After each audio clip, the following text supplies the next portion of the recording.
Hello, my name is Rich Howard, owner of Architectural Builders Supply. This video is to bring you a closer look at the Stanley RDF179. This is a 4x4 US 3 hinge. This is a typical common hinge. There's nothing really unusual about it. You're going to see a hinge like this in lots of residential applications. So there's nothing unusual about it. It's a typical common hinge. If you're looking at it, it's probably because it's so common. What makes it common? Well, the size, 4x4. Let's measure that. The height is the first dimension, so we'd call it a 4-inch high or 4-inch tall by 4-inch wide. You can get by not knowing that definition if you're always dealing with square shapes, but if you deal with rectangular shapes like 6x5 or 4.5 by 7, you got to know the height's the first dimension. Meaning if you're ordering doors and frames and you're telling them, make them for 5-inch hinges, they're going to prep them for 5-inch tall hinges, not 5-inch wide. This is 130 thousandths, which means it's what we would call a standard weight hinge. There are 3 thicknesses of hinges, and in plain language they're called residential weight, standard weight, heavy weight. This is standard weight. For a 4x4, it would measure 130 thousandths, and my caliper is 127 thousandths. So the RDF, so it's a 179. That means it's made of steel, okay?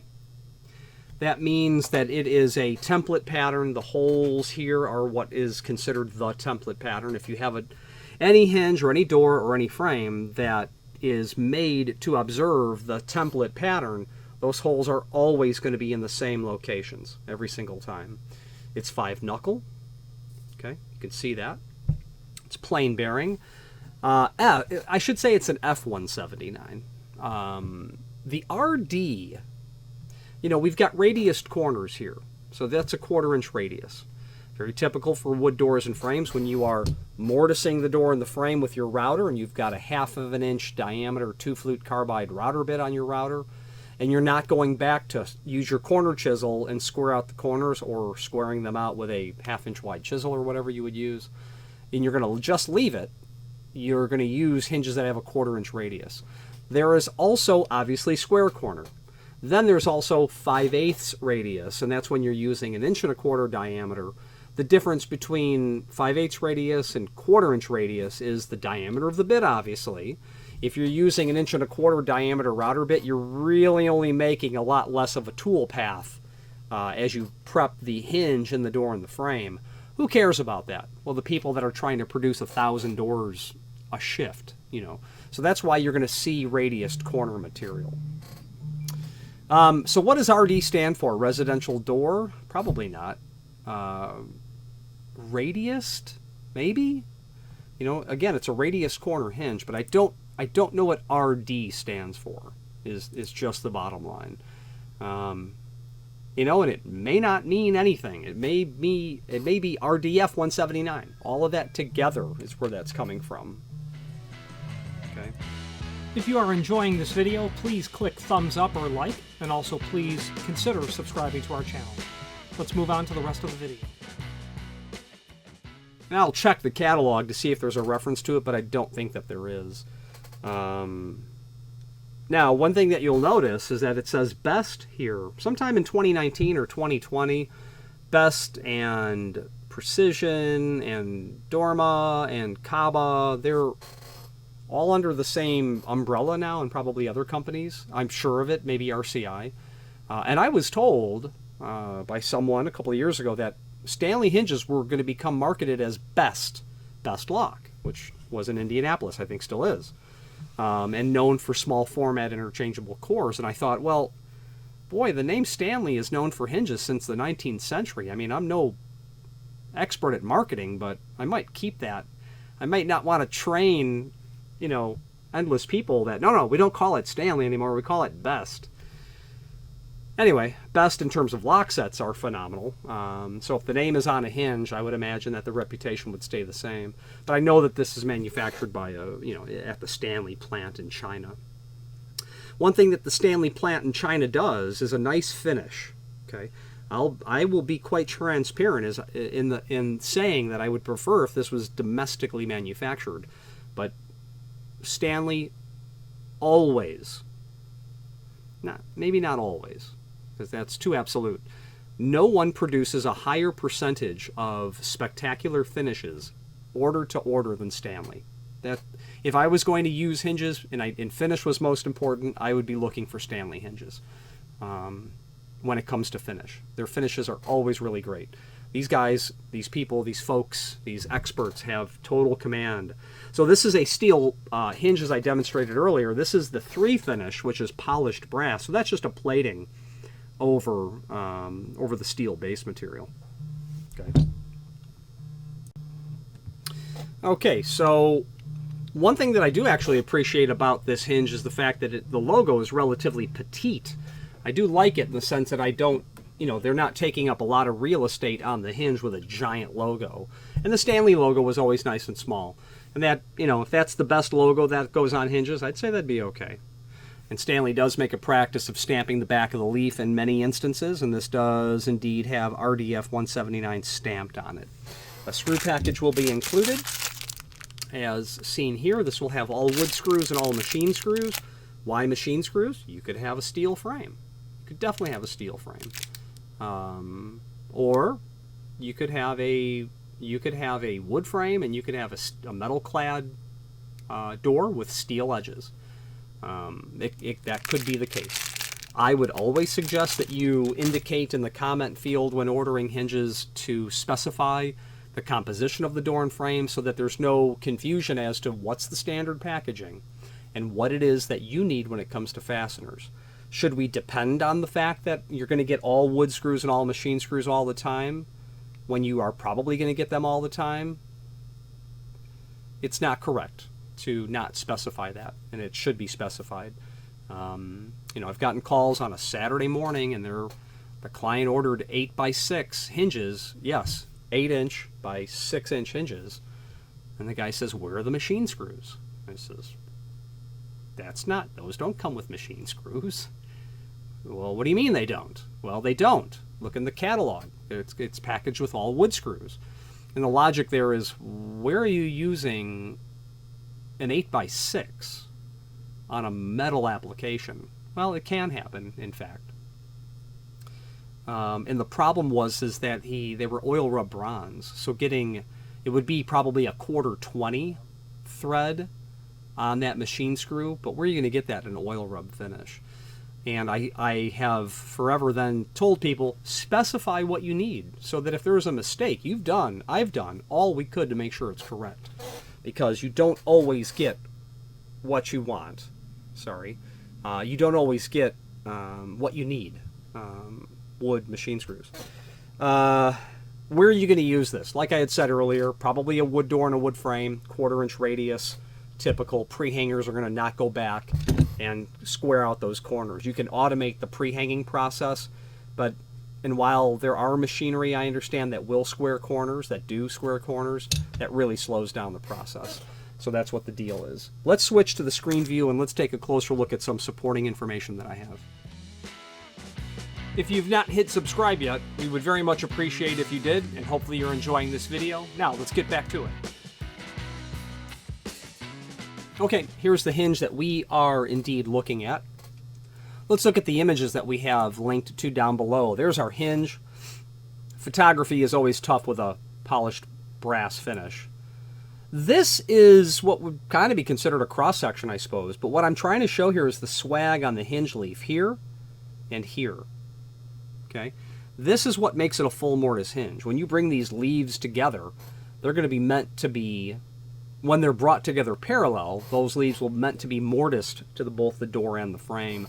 If you change that bend on that hinge leaf, you literally change the hinge itself from maybe full surface to raised barrel to swing clear. However you're bending that leaf will define, the type of hinge that you're dealing with.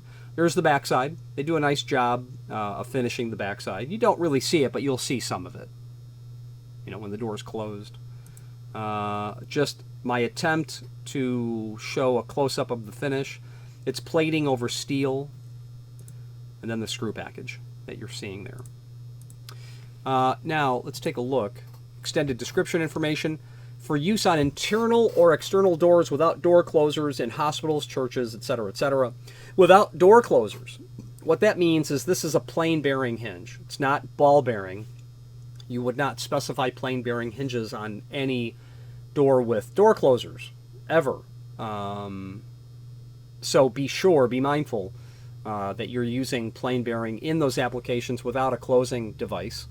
But you should, consider ball bearing hinges in most instances that are being installed on doors with any sort of volume over them. You may not notice the wear pattern in the first year or two on a plain bearing hinge, but you look at a door, even in a home, that's used the most, like the attached garage to the mudroom or the door down to the basement. These doors get constantly used, and you will see wear patterns on those. And there's generally, while there's an increase in cost for ball bearing, it's not substantial given the fact that on those high-use doors, even in residential, consider ball bearing, because as the margin between the knuckles wears, in here, that hinge will sag. The door will literally move towards the floor to the point where the latch may not enter the strike plate anymore, or to where the top of the door is hitting the jamb.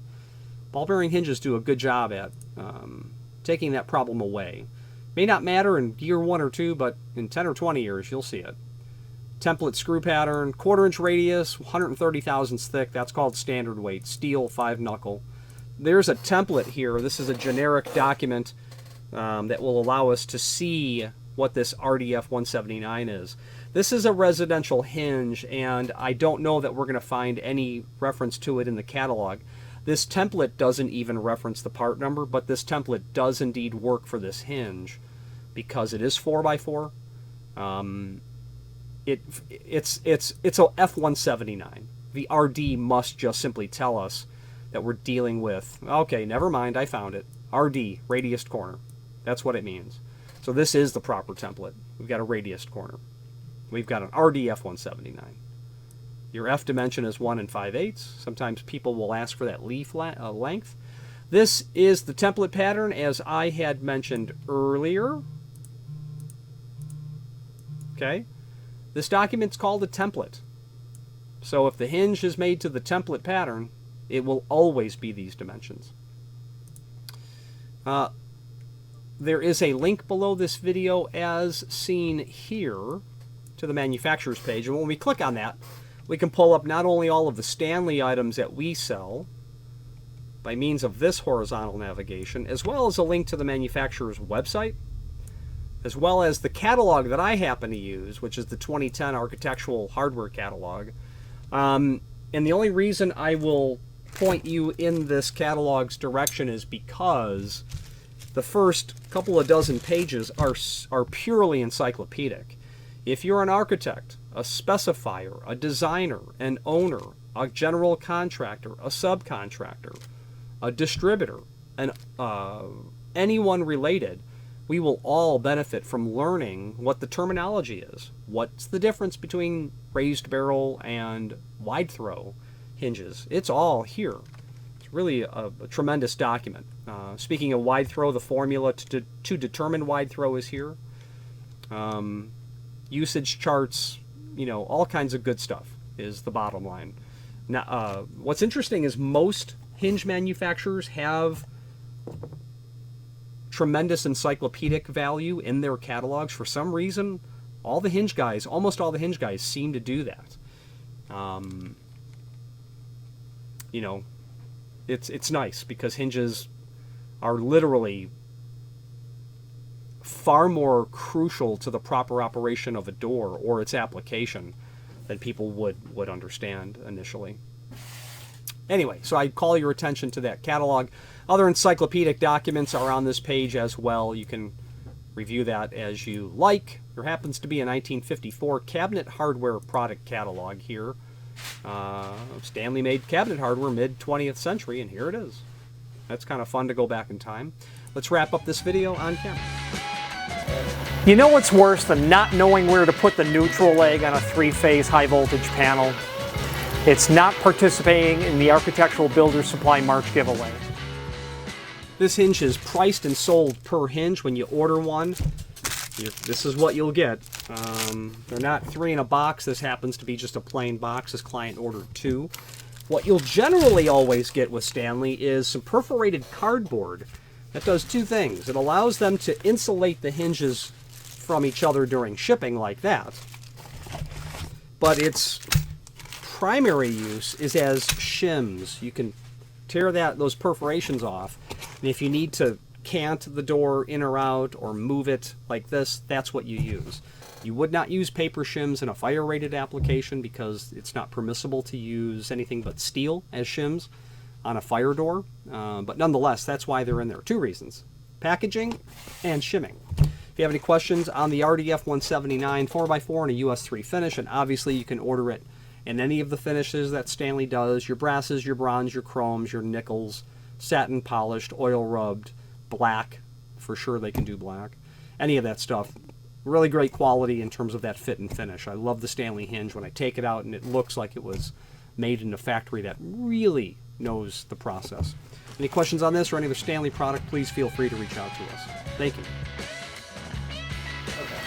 You know what's worse than